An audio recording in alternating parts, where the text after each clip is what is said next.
You're listening to the Options Insider Radio Network, the home of the Options Podcast. For more quality options programs, visit theoptionsinsider.com or search for Options Insider Radio Network in your podcast provider of choice. Listeners can also access all of our programming through our mobile app available in the iTunes and Google Play stores. Select programs are also available via live stream at mixlr.com/options-insider. That's mixlr.com/options-insider. Don't forget to follow along with your favorite programs and submit your own questions for the hosts at twitter.com/options, stocktwits.com/options, facebook.com/theoptionsinsider, or via questions at theoptionsinsider.com.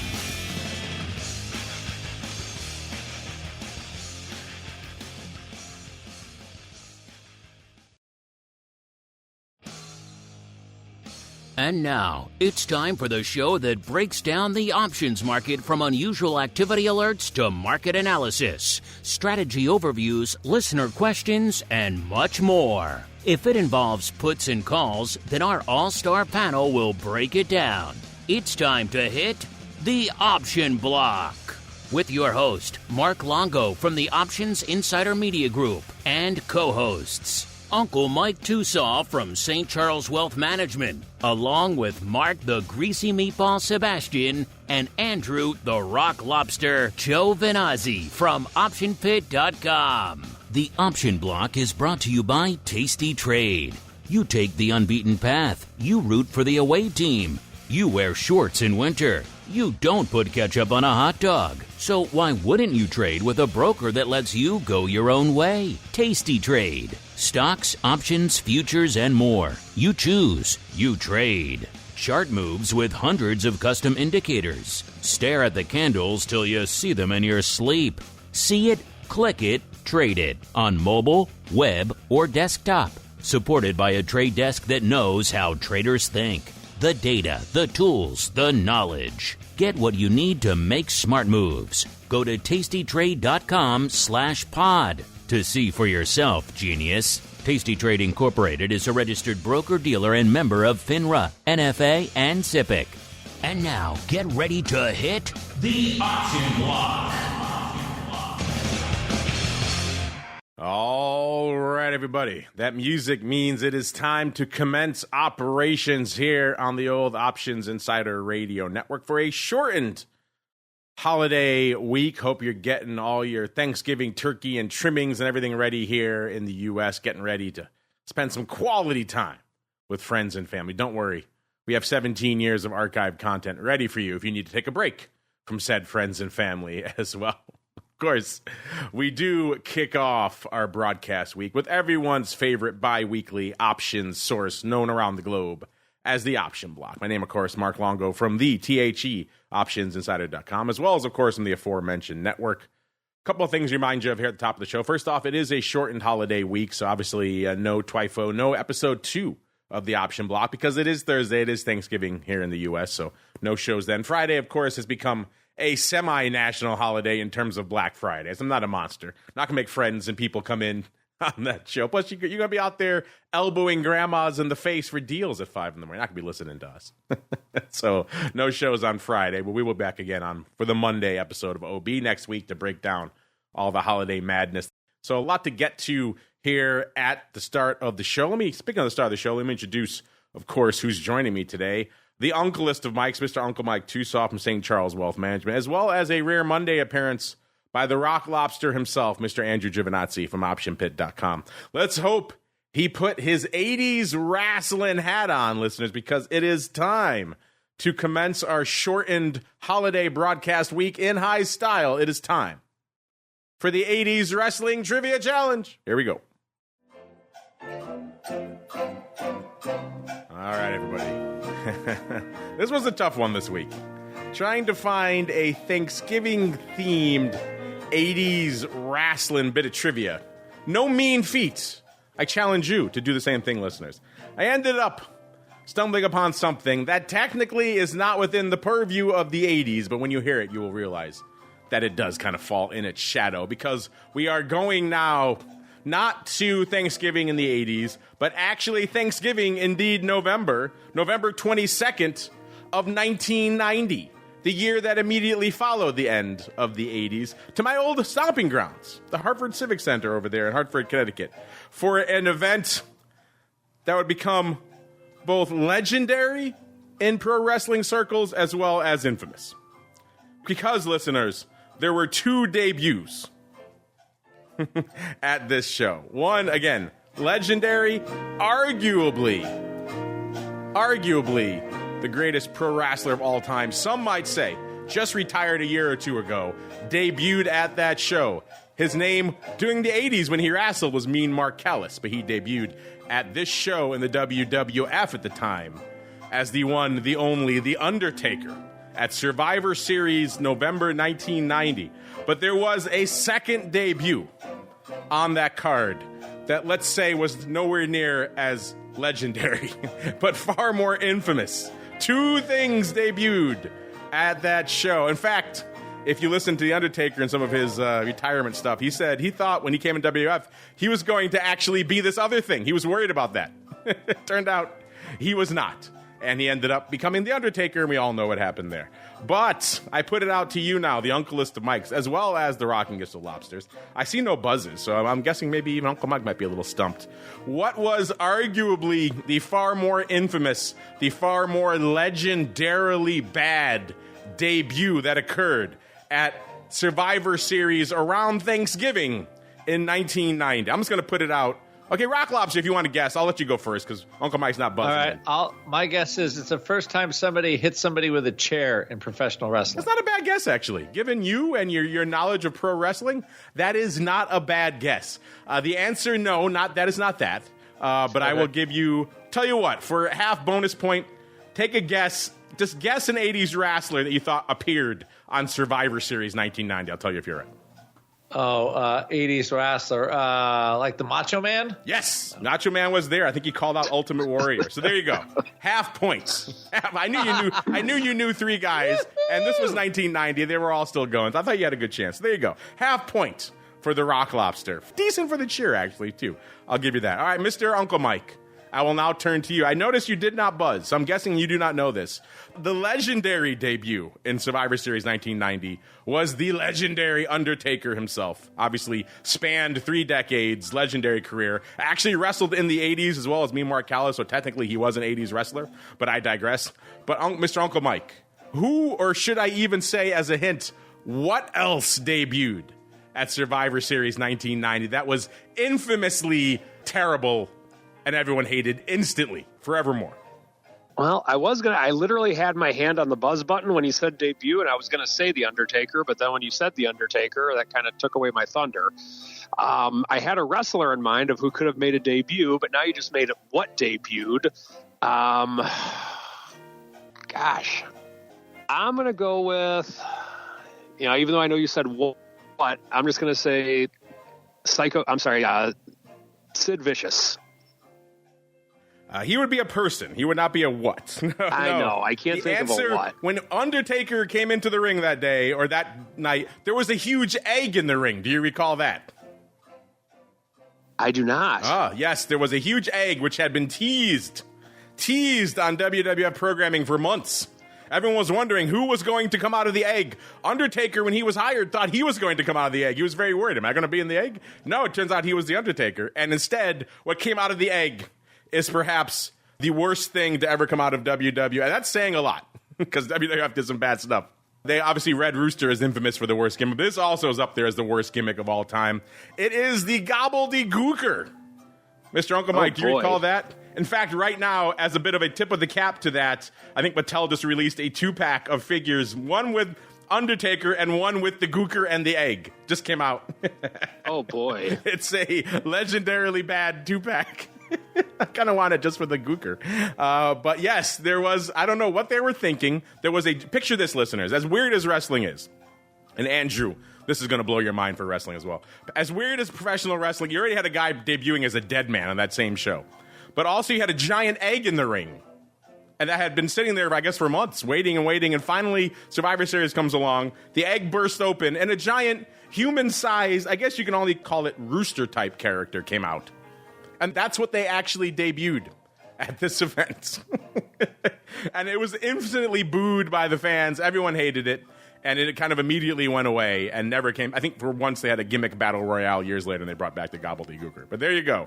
2 legendary debuts that night. One legendary for all the right reasons. One perhaps legendary, more accurately infamous for all the wrong reasons. Did you guess the Gobbledy Gooker, listeners? How many 80s wrestling trivia around Thanksgiving can we do? None better, I argue, than the Gobbledy Gooker as we keep on rolling right on into the trading block. It's time to break down the latest topics, trades, and trends in the world of options. It's time for the Trading Block. I think Uncle Mike might have to win a Gobbledy Gooker 2-pack if he wins the Pro Wrestling Chat, just so we can always have a reminder of failing to get points. The Rock Lobster got half a point. Uncle Mike, nothing. Shameful, shameful. You know what else is kind of shameful? I guess not really. They're drifting up more now, the markets. They were kind of drifting earlier. Now they're starting to move with a little bit more authority. Of course, to the green, because why not? S&P, NASDAQ, and Dow all up today. Listen, S&P up about 0.2%, Dow up about 0.5%. NASDAQ up a full 1%. Some of that coming on the love, I guess, for Microsoft, all this OpenAI drama that's unfolding over the weekend. A lot to unpack there. But all this green on the screen, and, of course, this truncated holiday week means our vol friends taking a bit of a break. VIX at about 1365 when we kicked off the show, down about 0.6 of a point. VVIX at an 81, down about 0.3 of a point. VXX 18.25, down about 0.75 of a point. UVXY 11 even, down half a point. SVIX 3280, up 1.2 points. And UVIX 1960, below a 20 handle now, listeners, down 1.8 points. Man, what were they, 23 half puts, I think, now seem like crazy in the money puts. I bought them not too long ago, and those are pretty far out of the money when I bought them. So, man, this thing can move to the downside, listeners. All right, a lot to unpack. Mr. Rock Lobster, you surprised us all with a spirited performance, let us say, in the 80s wrestling trivia block. So let's go to you first, sir. What's catching your eye in a kind of, I guess, shrug your shoulders kind of start to the Thanksgiving holiday week, sir? I don't think I've ever outperformed TOSAW in the trivia challenge, even though, granted, I got a little help. But still, it doesn't happen very often. I had a feeling he might struggle on the Gobbledy Gooker. That was a deep cut. The Gobbledy Gooker. Well, it was impressive. He just knew that The Undertaker debuted that day. So that I myself was impressed by that depth of knowledge. That's too easy. That's too easy for Uncle Mike. We got to go deeper. We got to go Gooker. I guess so. When you're dealing with that, level of expertise, I don't think I have that level of expertise in anything. Come to think of it, let me see. No, I don't. Anyway. Mark, yeah. Are we laughing at the Vol products right now? We can laugh at whatever you want, sir. It's your time. How unperforming? I think it was like 2 weeks ago. UVIX was just 40, and now it's 19. So it seems like it was probably less than 2 weeks ago. It was yesterday. Why not? Yes. So, you have, and again, like you have it where, it's Monday and volatility's down today, right? So the vol market is really good at pricing what they already know is going to happen, which basically the VIX December future's been about $0.50 low or $0.75 low for a month. And it's because of the holidays. And I guess because we had this earlier Thanksgiving and all that kind of stuff. And eventually VIX will, everything will kind of move a little bit more back in line after the holiday days go away. But, but it's compressing everything because of the days off. If you don't have a trading day, the market adjusts that by moving the day forward, and it looks like a much lower volatility, which is why you get kind of these strange, very low forward vols or lower futures for VIX. So, which also means, though, you have less forward vol to sell than you normally do. So the December contract has been a little inexpensive. because of that. And now another thing too is, are we going to get some single digit vols? Because I mean, this is about as low as we've been, since the summertime for VIX. So I mean, at this point, I think the market is looking for other stocks to buy, although I would not fade the big Q stocks, even though the valuations are getting, you can say it all you want, but they could keep going up, right? There's no real upside to it until they decide to go down. But I think folks that have missed the rallies are looking at, like IWM and a lot of smaller stocks, and some gambling stocks are moving today. Retail stocks moved last week.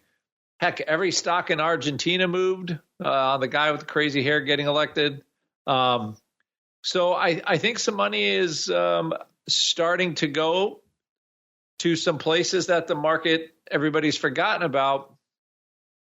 Maybe there's a little bit more confidence in the economy not having a recession. So, and then normally what happens is all the other stocks that are not as sexy, money starts to flow to. So that looks like what's happening today in a few different sectors, I would say. But IWM is up another 1% today. Are they up on the year at this point? I think it's that 5% rally got them up for the year, as I recall. I just wanted to see here. Pretty sure, because I know, they're almost, they're even for the year. So if you're looking for some performance, you could, IWM is about even for the year, was as high as 200. So there's plenty of room for it to rip a little bit. So I would say, if you're looking for some value, maybe some of those mid-tier stocks, that might just possibly benefit from the AI revolution. Now, we all know NVIDIA will, and I think that will be the biggest driver, right? So if NVIDIA has pretty good earnings, at least the market likes it, then all of a sudden, we get those animal spirits again like we had in July, August, when AI was everything, and the sky is blue and the sun is yellow and everything is flying. So I guess we'll get a further confirmation when that happens. So, but, this is, I say, a pretty typical Thanksgiving week. After trading 15 of these on the floor, they're all pretty much were the same. I think there might have been one or two exceptions. And doing this the last 30 years, they're all usually about the same. Although I guess that one Thanksgiving week, we had that massive rally after the Euro crash. That was at 2011.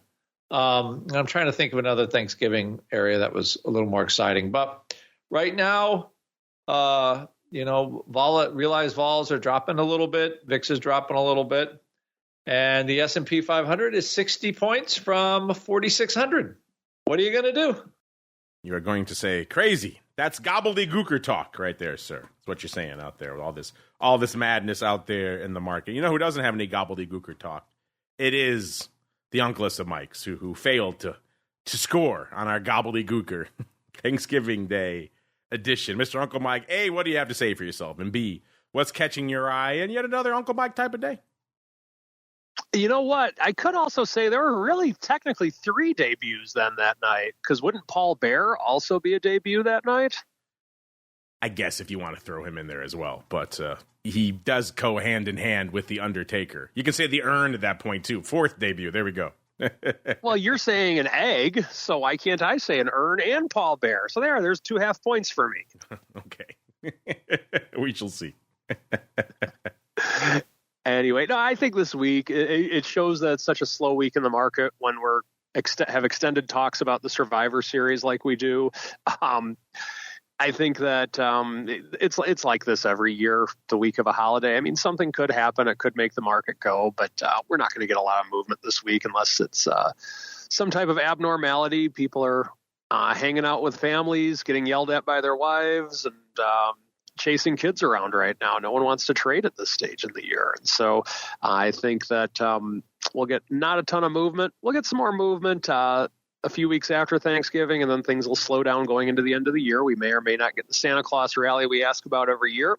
But for right now, this is the beginning of the holiday season and not expecting a ton of movement. But what can happen is that certain things can kind of sneak up behind your back, and that's what you need to be mindful of when watching markets that appear to be boring. Sometimes stuff happens. And so am I expecting a lot of activity? Like I said, no. But sometimes things can move when you're not expecting them. So does this mean to just shut your screens off and stop trading? No. If you have positions on, you need to be watching them. And that's what I'm doing right now. Uncle Mike watching his positions on behalf of all of you listeners, so you guys can go off and have fun and buy your sweet Gobbledy Gooker 2-packs with The Undertaker. Get it under the tree now, listeners, before they sell out. All right, let's see if anything's selling out there in the markets today. Let's start in the major indices. And you know what? For a kind of sleepy holiday week, this actually isn't bad paper, especially if you start in VIX land. 402,000 contracts on the tape in VIX right now, listeners. Like, I got to admit, I did not expect 400K on the tape when I fired up VIX not too long ago. I thought it would be maybe $180, something like that. You see the ADV right now is right around 750,000. So 400K, we're north of halfway there already, which is kind of interesting in and of itself. Looks like the big dog today are about 26,000 of the D's 14 puts, followed by 21,000 of the D's 18 calls. A little bit of maybe a risk reversal or a strangle there. Interesting. Which of those would you rather have in your back pocket, listeners, if you had to buy one? D's 14 put or a D's 18 call? Could be a fun flash pull to do out there, in addition to our kind of fun one we have going on. We'll get to that in a little bit. So, yeah, ADV, about 750,000. Probably not going to budge this week unless we get some banger days heading into Thursday, of course. And then SPY, 4.25 million, which is about what you'd expect on a normal day. Maybe a little light. Maybe you expect around 4.5. But still, 4.25, nothing to sneeze at in SPY. The ADV, about 8.75 million. The S, also respectable, 1.65 million. ADV, 3.43 million. It's going to take a lot to slow that spigot of zero-day flow out there in the S. People just gobbling it up. Small caps, IWM, we were just talking about them. Small caps, we've been joking about UVIX as the untamed, unchainable beast. But small caps kind of marching to the beat of their own drummer. Today, kind of falling back into line. Today, up about 0.2% as well. So moving kind of in lockstep with the other major indices. The small caps have been quite the saga to watch. Hopefully you checked out our This Week in Futures Options episode from last week, where I kind of held court on all things RUT options. It was the most active day we've ever seen, and we were talking about RUT weekly on that show for a long time, for years. So to see 55, 60,000 contracts, whatever it was, going up out there, may not sound a lot when you're talking about, the E-mini and 3-month SOFR and all these things that can do millions of contracts. But for RUT, that usually tops out 10, 12,000, maybe a good week, 20, maybe if it's a banger week, 25,000. Well over 50,000, that's a banger week for RUT. So a lot going on out there, and interesting stuff out there in IWM today. 523,000, so not even a third of its ADV, which is 1.85 million, so not going to hit it today probably. And the Qs, though, 1.93 million, so almost exactly halfway to their ADV, which is about exactly 4 million. So, again, I think a more active day than you could rightfully have expected coming in. Let's see if we've got that on the tape in single name land, and the answer is no. It cost us 184,000 contracts to break into the top 10 today. But then again, this week is kind of analogous to late August or even late December in terms of seasonality. So you might be forgiven for expecting maybe $1.52 to break into the top 10. So I guess in that lens, 184, a little bit respectable. That gets us to a Marathon Digital Holdings popping 7% today, or 70 cents, trading 1070. So Marathon, it's all things crypto is just on fire right now, listeners, on just the news, the inkling, the whisper, the hope that this ETF is going to be approved, which of course leads us to our question of the week, which just went live a few minutes ago. Asking you folks right now, let's have a little Thanksgiving week fun. It seems like everyone is buying crypto in anticipation of the new spot ETF coming this year, but we'll put it up to you. Quite simply, will the new spot Bitcoin ETF be approved this year? Very simple. Yes or no. No silly third answer like I hate crypto or Uncle Mike's a jerk or any of that kind of stuff we always throw in there. None of that. Just straight up yes or no this week. Just went live right before showtime, listeners. We'll, of course, get more into that later on this show and, of course, upcoming on the crypto rundown a little bit later today. So yeah, all things crypto kind of rising from the depths out there. Most of that on the heels of the anticipated spot ETF. And of course, carried along with that, we have Marathon Digital Holdings, ticker symbol MARA, number 10, 184,000 contracts today. And again, this one, we've looked at the numbers, we polled you folks. This is far and away your preferred crypto options surrogate, beating Riot, beating even BITO, which is more of a one-to-one type trading vehicle for BITO or Bitcoin. So yeah, interesting stuff. Marathon making it into the top 10. You know, crypto's moving when Marathon's sneaking in there. Number 9, listeners, Chip Zone coming way early today. It's AMD, number 9, 203,000 contracts. AMD up about $0.50 or about 0.5%, trading 121.20 right now. Number 8, we were joking on the Thursday show, is $19.99 all over again. Well, with number 8, it certainly is. It's Intel. Number 8, 220,000 contracts.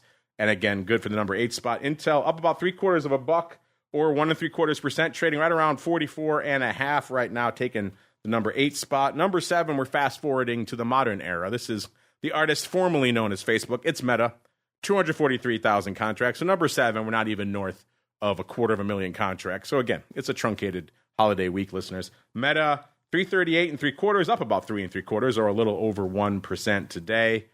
Number 6, it's the Amazonians, listeners. Amazon coming in hot at 332,000 contracts for the number 6 spot. Amazon right now, 146 and about a half, up about $1.33, or nearly 1% on the day out there. Number 5, a bit of a sleepy spot for this name. This is the tip of the AI spear these days. This is NVIDIA. Only coming in at number 5 today, 421,000. It's only up a paltry $6 or 1.2%, up exactly $6 right now. Trading 498, so 98 right now, actually. So just a tick under 499. So yeah, $6. It's a quiet, sleepy day for NVIDIA. Only good for number 5, 421,000 contracts. Number 4, talked about this one a few times. Oh man, they're popping hard again today. This is Palantir. We were joking not too long ago. Is it going to hit 20? Well, yeah, it's north of 20 now. 21.43, up nearly $1 today, or 4.5%. Not sure what's going on. This is the highest close for them in 2 years, if they close up here. Is this all this AI madness, all this drama going on? Is it driving this up? Not sure what's driving it up. More buyers and sellers at the end of the day. But Palantir on the rampage. Good for number 4, 452,000 contracts. Number 3, listeners, it's the fruit company. Yeah, it's Apple. 525,000 contracts. 191 and about a half right now. Up nearly $2. So put in that shy of 170 level. Was that not too long ago? Got down to, what was it, 169 and change? 166.89 actually. Right around Halloween. Now 191 and a half. So putting that in the rearview mirror. Again, good for number 3, 525,000 contracts up there. Number 2, you probably heard about this crazy drama this weekend. Microsoft, 583, popping hard, 8 3/4, trading 378.60 right now, or about 2.4%. All off this drama with OpenAI. I've always thought it was weird. It's called OpenAI, but it has size corporate investors like Microsoft who clearly have no interest in making an open and readily available product. They have an interest in making a very commercially viable product, which is not the same thing as being open. So I always found that name OpenAI a bit of a misnomer. It's a way to make their potentially dangerous product sound a little bit less threatening. Oh, it's open. Everyone can play. And apparently that culture clash between commercialization and safety and everything else was kind of came to loggerheads this weekend with the ousting of their CEO. He's now going to Microsoft, who was one of their major investors. So now there's talk that Microsoft may kind of spin up their own AI division. They already have some of that, obviously. I have to have a big investment in OpenAI as well. But now maybe spinning more of that up internally, taking some of what he knows and building out their own. So maybe having a bit of a competitive relationship with the thing they invest in. A lot of just endless drama. Also good for apparently endless volume for Microsoft today. 583,000 contracts. So folks are apparently liking, this reminds me of when the Chewy guy went to GameStop and all that things that popped off. Just the news of an executive shift, listeners, is all it takes for the big poppage in the stock. What's the big dog out there? Microsoft today, 55,000 of the Nove 380s expiring this week. So these are in the weeklies. And then 36,000 of the Nove 375. So 375 is now in the money. 380s not looking that distant now, about $1.50 away. So are you in on this whole upside explosion in Microsoft here? A lot of people are, to the tune of 583,000. And then number one, listeners, you know what it is. Takes a lot to dethrone the king. Ain't going to happen today. It's Tesla, 234 even, off about a third today. Interesting reports come out. I'm not sure if it was the Journal. Who was it? Just talking about the overall softening for EV demand. Inventories are stockpiling. Everyone's having to slash prices. Tesla most infamously, but everyone else is kind of having to follow suit, and talking about how the average price for an EV a year ago versus today has come in dramatically, and maybe showing that demand has plateaued a little bit. Average sales, I think, per month has been around 100,000 and hasn't really grown in a while. So interesting stuff out there. But again, not enough to shake the Tesla tree, only off about a third today, but good for about 1.2 million contracts and the overall number one spot. You know, it's a truncated holiday week. Not going to be a banger earnings week. That said, it's not to be written off casually, listeners. There are some names popping off, including today after the bell. We got Zoom. Remember them? Darling of the pandemic era. Couldn't get enough Zoom. Everyone had to buy themselves some Zoom. These days, maybe not so much. But they are popping off after the bell today. Also got everyone's favorite, Trip.com. And tomorrow before the bell, Kohl's. And then Best Buy before the bell as well as Burlington and Dick's. So we got some names popping off. American Eagle, Medtronic for the devices, Lowe's after the bell tomorrow. A name you may have heard of called NVDA, everyone's obsessed with. So there's some names popping off this week. So if you are not paying attention to earnings this week, you're missing a whole bunch going off this week. John Deere before the bell on Wednesday. So a lot popping off. And luckily for you folks, because we like you, we got a little bit of the old updated earnings move results, and earnings season reports, courtesy of our friends out there in Orat's land. Let's see what's popping off. Let's go to Zoom first. Zoom is popping off today after the bell. They were trading right around $64 when we ran this report. They were pricing in $5.58. In the past, they moved $5.37. So a little bit of extra juice, but not much. You know, if you've been listening to the show for a while, listening during this season, the narrative has been more juice. And it seems like that's mostly worked out. But Zoom pricing in a little bit, a sprinkling, a dash of extra juice. I think their more juice explosive days may be a little bit behind them, but we'll see. Maybe it'll surprise everyone. Let's go out to everyone's favorite listeners. It's the old Best Buy. People have been ringing the death knell of this one for a long time. Will it be this cycle? We shall see. They're the 21st before the bell. 68 1/4 is where they were trading when we ran these numbers. They're pricing in 4 3/4. In the past, they moved 4.08. So not bad. A fair amount of extra juice out there in Best Buy. Best Buy kind of unched right now as we're looking at it here. So intriguing stuff. Dick's Sporting Goods, another interesting one to watch out there. Seems like there's a Dick's on just about every street corner these days. So in the era of the death of big box retail, Dick's has kind of expanded for a bit. They're before the bell, 21st. 118 and about a dime is where they were trading. They were pricing in $10.37. In the past, they moved $9.86. So a wee bit extra juice as well. So intriguing stuff out there. Maybe not, $2 worth of extra juice, but 51 cents. That's nothing. That's nothing to sneeze at out there at the end of the day. And let's go on. Let's go to the name a lot of you are waiting for. Let's go to NVIDIA, listeners. 21st after the bell. 453 is where they were when we ran this report. Let's just see where they are right now for comparison. They probably moved $8, this name. Yeah, they're $4.99 right now. So they moved 6 handles just since we ran this report. On NVIDIA. Good stuff. They are pricing in $35.92. In the past, they've moved $32.28. So that's a fair amount of extra juice, $3.70 roughly. And again, for NVIDIA, it's kind of a bit of a rounding error. Can you argue at this point that any amount of juice is too much juice in NVIDIA? I'm not going to say it's quite GameStop-y levels of meme stock land, but the movement we've already seen out there, it defies all logical explanation. So at what level is too much vol in this name? I dare you to quantify that. We all said 1,000 vol can never happen in a single name, and then 2021 came along. So madness can unfold at any moment, listeners. Let's go out. Let's see. We got a couple more here. Let's go to, we just mentioned John Deere. Let's go to Deere on the 22nd before the bell. 384.15 is where they were when we crunched these numbers. These are also, this one's already moved a bit as well. They're 381.43 right now, so they've already moved quite a bit. That's probably why they're pricing in $16.66. That may sound rich, and that is, but when compared to its previous movements of 18.5 bucks, a John Deere actually bucking the trend, taking nearly $2 off the top of their straddle.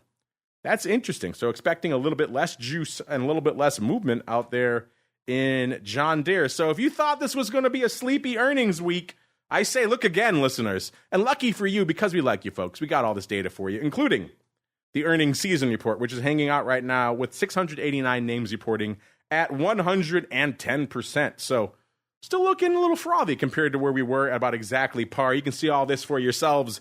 TheOptionsInsider.com. Click on the Options News and Articles tab, because we like you folks, completely for free, as it's time to keep on rolling and unleash the beast that is the Eye of Sauron. It is time for the Odd Block.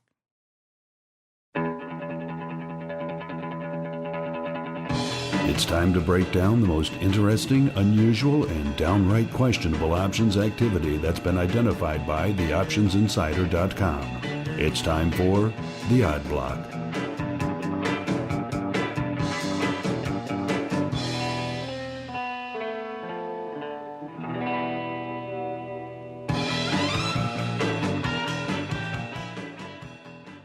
All right, everybody, let's get weird, let's get wild, let's unleash the beast, see what it fixes its gaze upon.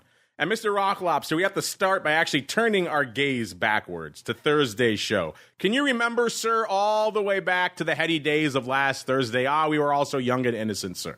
Can you recall that far back? I think it was funny because we were just talking about my lack of being able to remember anything anymore. So, but I can remember Thursday, we had the sweet sounds of Henry Schwartz. Yes, the Flow Master. The Flow Master, crushing it on Thursday. He brought up a little name we've talked about maybe once or twice before in the past, but it's been a while on the network. This is Grupo Financiero Galicia S.A., ticker symbol GGAL. GGAL. It's the GGAL. But this is, of course, as you mentioned, the Argentinian Financial Services Holding Company. Easy for me to say. Say that one 5 times fast, listeners. We talked about it, kind of a weird one, but also, as you may have been aware, some stuff popping off in that neck of the woods this weekend, including a big election. And the Flow Master was all over the this GGAL Palooza, in particular, talking about somebody loving the DEES 14 calls going up 8,700 times in a big block. Paper gobbling those up for 45 cents, listeners. The stock at the time, $11.95. They liked it so much they came back in for nearly 6,000 more. They did a total of a little over 14,000 on the day. So, yeah, it was a pretty popular strike, 14,000 of the DEES 14s. That's nothing to sneeze at. And lo and behold, Mr. Rock Lobster, it seems like someone may have known something, or at least suspected something, because, man, these are looking good today. GGAL right now, listeners, $15.15. So popping up over $3 on the news of the electoral victory over the weekend. And it looks like Mr. Rock Lobster, unlike most of our other friends and compatriots out there who get a move in their favor and they sit on it, it looks like this person or people decided not to sit on their hands and at least taken some of this off the top.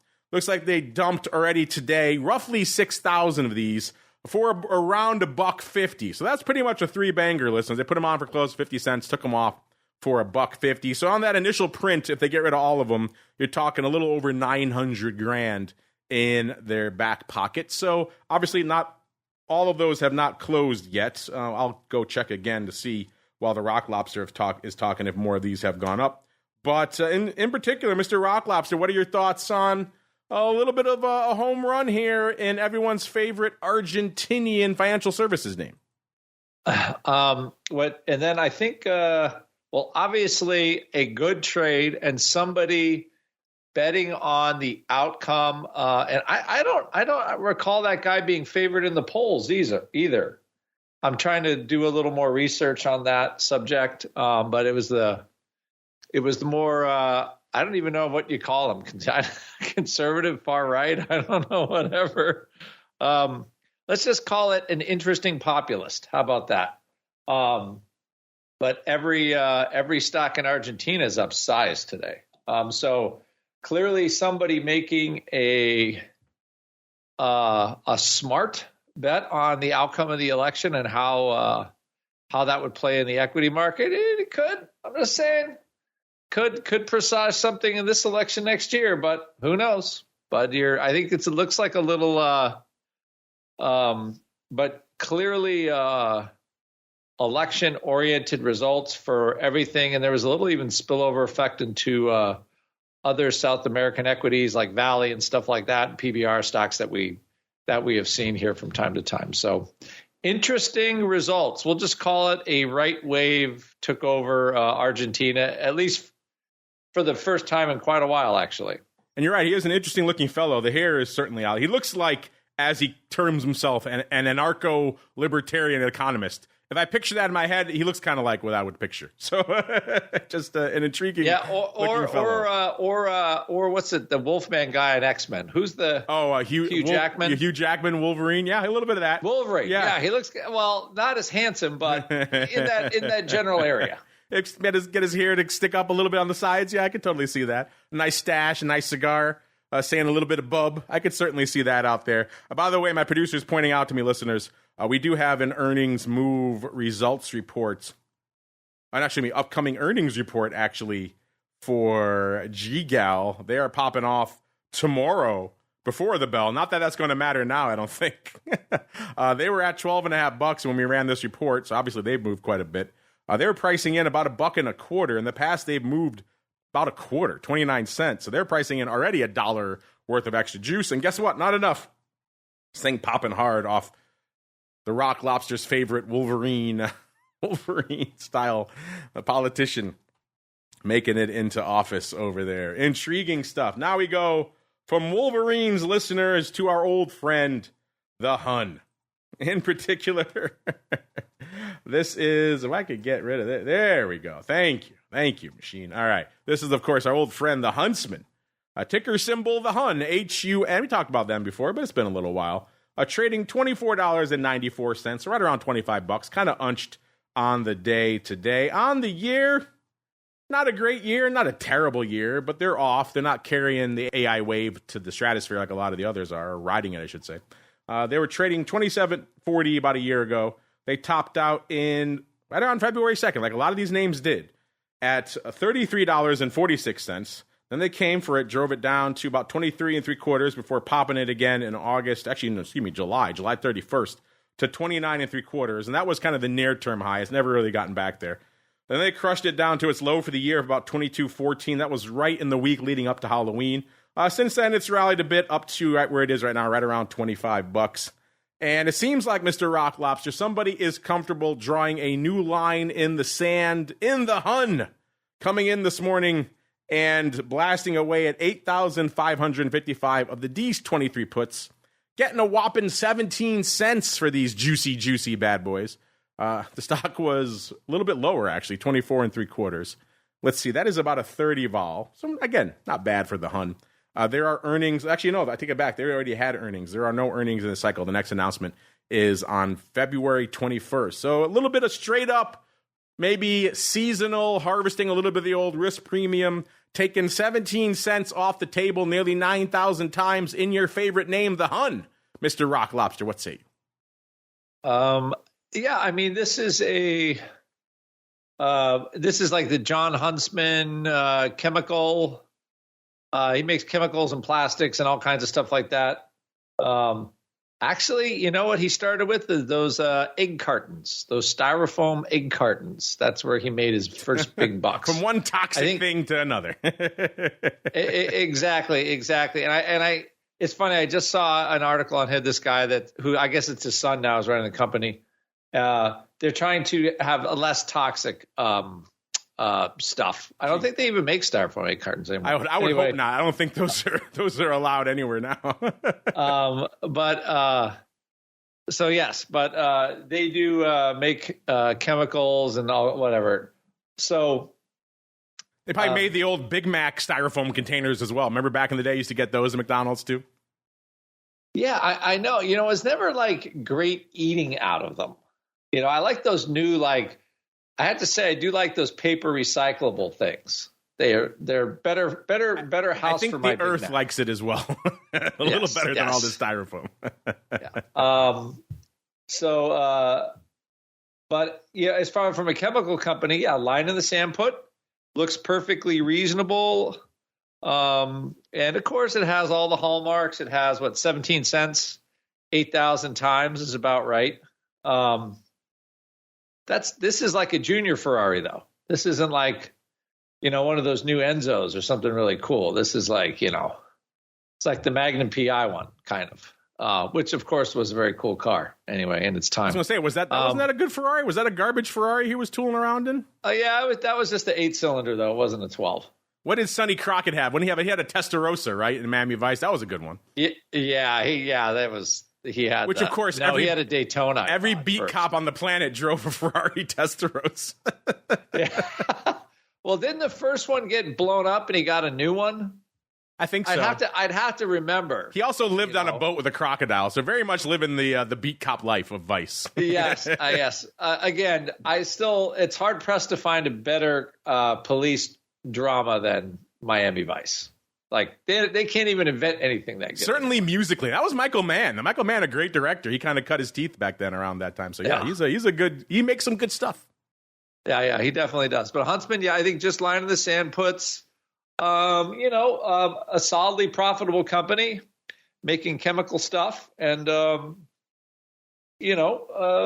think these puts will probably pay. Certainly, some nice lady is getting a new Ferrari. That's all I can say. All right, we'll see. And we put this last one in here for our buddy, the Meatball, because he's usually on the Monday show, and I know he loves this name. This is another example, man, how the mighty have fallen. It's not all Magnificent Seven this year, listeners. This is Farfetch. This is kind of that online e-commerce for beauty products. Meatball was all over this not too long ago. This one, ticker symbol FTCH, man, how the mighty have fallen. The stock trading $1.76 right now, listeners. Kind of unched today. On the year, they're off nearly $6 or 76%. So a rough one. The high was nearly $9. That was back on November 30th. So they've had a rough one, listeners. Even though I started the year around $5, and they still have managed to come off. So yeah, just a rough one. And looking recently, the most recent that we talked about, it was actually back on Options Oddities, you and I, Mr. Rock Lobster. Back on the August 25th show, we talked about someone buying 20,000 of the Jan 3/2s, paying 32 cents for these bad boys when the stock was $2.85. As I just mentioned, listeners, the stock $1.76 right now, so those are not looking great. I'm guessing you can get all the 3/2s you want right now for about a nickel. So maybe a dime if they're crazy. But those are not looking bueno at all. So fast forward to today, Mr. Rocklops, another sign of how the mighty have fallen. Not only are they no longer buying calls in this name, somebody's scooping puts when it's already $1.76. Coming in this morning, buying 5,157 of the Dees 1/2 puts for 13 cents. They bought another 4,267 for 12 cents, obviously doing those on splits. So buying nearly 10,000 of the Dees 1/2 puts. So no longer are they swinging for the upside. They're saying, this thing is dead, stick a fork in it, and I'm going to buy some near-dated puts, sir. What say you? How the mighty have fallen in Farfetch, sir. The only thing I'll say about this year, this is the year of people buying puts below $2 and having them pay. And working out, yeah. I mean, we had Credit Suisse, and we just had another one not recently, not too long ago. It'll come back to me in a second, but I just have to say, when people are coming after these puts below 2, not time to buy, not time to get in. And somebody who bought 1.5 puts in our favorite Oatly, of course, would have made some money on those as well. So we can't look askance. Just because it's below 2 doesn't mean it can't go farther. Being diehard Oatly aficionados, we cannot look askance at 1/2 or 1 puts. All of those would have been quite juicy trades. And you know what's also a juicy trade, listeners? It's whatever the Uncle Mike's got in store for us, so let's get to it. A little bit of the old strategy block. It's time to dispense options, wit, wisdom, and education. It's time for the strategy block. All right, everybody, time for the strategy block. Time for Uncle Mike to tell us his favorite strategy for hedging stocks under $2. Mr. Uncle Mike, how many 1/2 puts do you like to buy in sub $2 names, sir? Go. Well, I have an old expression. If it's under 2, then there's nothing I can do. Oh, there you go. A little bit of rhyme in action. You've been hanging out with the Viceroy a little bit too much, or perhaps not enough. Well, I mean, I typically don't like stocks under $10 or $15. So, I mean, I guess I don't even mess with those stocks. So I guess that's kind of where I go. Allow me to introduce you to Oatly. I think it was around 80 odd cents last I checked. So it was 50 cents not too long ago. So Oatly, making fortunes, sir, and stealing hearts. I need to get into that then, I guess. So, but anyway, on a shorter week like this week, I kind of want to get back to the basics in terms of strategy, just to make sure you have an understanding of it, and something that a lot of our listeners may or may not really do a lot. And so I just want to talk a little bit about order types. First off, and this will start off very basic, if you really want to get into or get out of a stock or an option for that matter, you can put in a market order. I want to buy this many shares or this many contracts at market, and then you pretty much get whatever price is there. You get what you get, and you can't throw a fit. Speaking of rhyming. So that's the basic way of doing it. Now, the advantage of a market order is that you will get filled. The disadvantage of the market order is that you may not get the exact price you want. There might not be enough contracts or shares available at the price that you're seeing. Or someone else may take that order away from you as you're doing it, and you might not get what you want to get. So advantage of market orders, you're going to get filled. It just might not be for what you want. Now, of course, there are certain times to where there are fast markets to where you might not get filled right away with a market order. I have experienced that, but those are very rare. Now, the next order type is, of course, a limit order. Now, a limit order means that you're going to be filled at the price you ask for or better. So let's say you want to get into a stock, and you can do the same thing with an option. The stock's trading at $51, but you're like, hey, I want to buy it at $50. You can put in a limit order saying buy it at $50. So that means that the order will sit there, but it won't get filled until it can fill you at $50 or better. Another reason I say or better is that let's say the stock were to gap down to 49, no one's going to complain about getting filled at 49 when you could get filled at 50. Same can work on the way out. It can work the same way on the way out. If, let's say, you own a stock, it's at 52 and you want to take profit when it gets to 53, you can put a sell limit order in at 53 to get out of it at that time. Now, a couple of ways that you can actually set it and forget it, so to speak.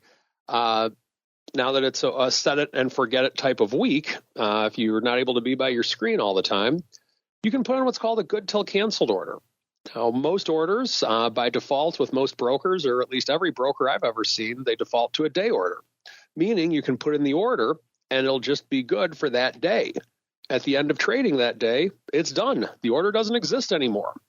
However, if you put in an order GTC, or I should say good till canceled, that means that the order is going to be good.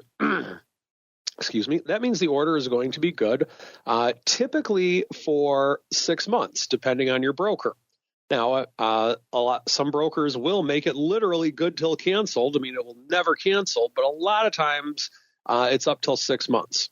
And so if you do have standing orders out there, hopefully you're checking them at least maybe once a week or something like that, to where if you don't check something for 6 months, then it's a problem. Now, it could be less than 6 months. It depends on your broker, but just make sure you have an understanding of that before you actually do a good till canceled order. Now, there's a lot of other order types that are available out there, and a lot of brokers will have them in such ways to where you can do maybe a one cancels other, one triggers two, one triggers other, trailing stops, walk limits. There's all sorts of orders out there. I could go on for hours, and I literally have at some points in my career in terms of order types. But make sure you have an understanding of them, because a lot of times your broker will be able to do what you want him to do or her to do, but you just need to know what's available. And that is my strategy block for today. Stay tuned for Around the Block. My annual Thanksgiving joke is coming. I was going to say, you haven't given us your joke yet. We're all waiting with bated breath. I guess instead, listeners, we have to go around the block. It's time to tell you what we'll be watching on our trading screens until the next episode. It's time for Around the Block. And what Uncle Mike says about good till cancel orders is worth checking with your broker, because I remember putting an order the other day and I noticed, this platform I was using, their good to cancel only lasted 60 days. So 2 months effectively. So again, bear in mind that good till cancel is gonna be different and worth checking over there on your platform as we keep on rolling. Speaking of checking, let's check in really quickly with our brand spanking new, kind of silly seasonal holiday question of the week leading into Crypto Rundown coming up a little bit later today. Everyone's got crypto on the brain except for Uncle Mike. He still owns BitcoinReallySucks.com. But right now, we're asking you quite simply, will the new spot Bitcoin ETF be approved this year? Yes or no? Very simple. Our audience apparently can't make up their mind, exactly evenly split in the early voting, 50-50. This will run through the Thanksgiving holiday, so it's our question of the week after all. So get out there, have some fun, kick the tires, have a little bit of fun out there. Speaking of fun, we talked last week on our show about pattern day trading, inspired by our guest, and we had a poll saying quite simply, is pattern day trading, is it an outdated concept or should be kept around because it protects traders? 85% of you said it's outdated, 15% saying yes, it protects traders. So a lot of fun to be had as we go around the horn. Let's do a combo around the block and what you got cooking for our listeners because we're already coming up against it. We'll start with you, Mr. Rock Lobster. What are you keeping an eye on? Obviously, no show on Thursday, so all the way through till next Monday. And then B, if our listeners want more Rock Lobster in their lives, where should they go? What should they do for some good goodies? Well, I'm looking for NVIDIA earnings. If they're good, I think we'll see 4,600 this week. Hard to believe, but we were just 4,500 last week. 44, 43, 42, 41. And then for all our listeners, Weekly Profit Cycles is coming back to Option Pit on the 29th of November. So you want to learn how to trade an uncorrelated strategy to the market. Use that Vixen Spy. Come on over and check us out at optionpit.com. There you go, optionpit.com. And we've all been waiting all episode long. It is finally here. Mr. Uncle Mike, give us your annual joke for Thanksgiving. B, what are you watching until our next episode next Monday? And C, where should folks go if they want more Thanksgiving tomfoolery in their lives? Well, just checking in with the markets from time to time throughout the day, looking at my orders, seeing what's happening, but not too much. I don't think we're going to have a ton of movement this week because I stayed earlier. If you're interested in getting more of Uncle Mike, follow me on Twitter at MikeTosaw, TOSAW, or check out my website, stcharleswealth.com, if you're looking for a financial advisor who does delve in the option product if it's appropriate for the client, of course. And now, for my annual Thanksgiving joke. By now, you should have already sold your pumpkin futures. Halloween has been over for almost 3 weeks. Do not buy Christmas tree futures. It's way too early for that. But stay away from turkey because they have no future. Bum. You've been waiting for his one annual joke. There you go. That's it. That's it for the humor from Uncle Mike. It's all serious business the rest of the year. If you want serious business for yourselves, only one place to go. BitcoinReallySucks.com. No, I'm kidding. StCharlesWealth.com, the place to go. That music means we got to get on out of here. Back again in a little bit for the Crypto Rundown with our guest this week, rolling out the crypto hot seat for the folks from Bitnomial. That should be fascinating. A new player, a new foray into the world of crypto derivatives. We'll find out what they got up their sleeves and a whole bunch more. What's driving all this crazy upside and all things crypto. We'll get to it in a little bit. Back again on Wednesday for a little bit of the old options boot camp. Not going to leave you educational folks hanging. Then, of course, off for Thursday, so no episode 2 with the Flow Mass this week. I know, wah-wah, we all miss them. We'll be back again next Monday, another episode of The Option Block. Have a great holiday, listeners, and most importantly, with all this Black Friday madness going on, don't get trampled by a grandmother. Stay safe out there. We'll see you back here on the Crypto Rundown coming up, then OBC on Wednesday, then back again next Monday, another episode of The Option Block. The Option Block is brought to you by tastytrade. You take the unbeaten path. You root for the away team. You wear shorts in winter. You don't put ketchup on a hot dog. So why wouldn't you trade with a broker that lets you go your own way? tastytrade. Stocks, options, futures, and more. You choose. You trade. Chart moves with hundreds of custom indicators. Stare at the candles till you see them in your sleep. See it, click it, trade it on mobile, web, or desktop. Supported by a trade desk that knows how traders think. The data, the tools, the knowledge. Get what you need to make smart moves. Go to tastytrade.com/pod to see for yourself, genius. tastytrade Incorporated is a registered broker-dealer and member of FINRA, NFA, and SIPC. You're listening to the Options Insider Radio Network, the home of the Options Podcast. For more quality options programs, visit theoptionsinsider.com or search for Options Insider Radio Network in your podcast provider of choice. Listeners can also access all of our programming through our mobile app available in the iTunes and Google Play stores. Select programs are also available via live stream at mixlr.com/options-insider. That's mixlr.com/options-insider. Don't forget to follow along with your favorite programs and submit your own questions for the hosts at twitter.com/options, stocktwits.com/options, facebook.com/theoptionsinsider, or via questions@theoptionsinsider.com.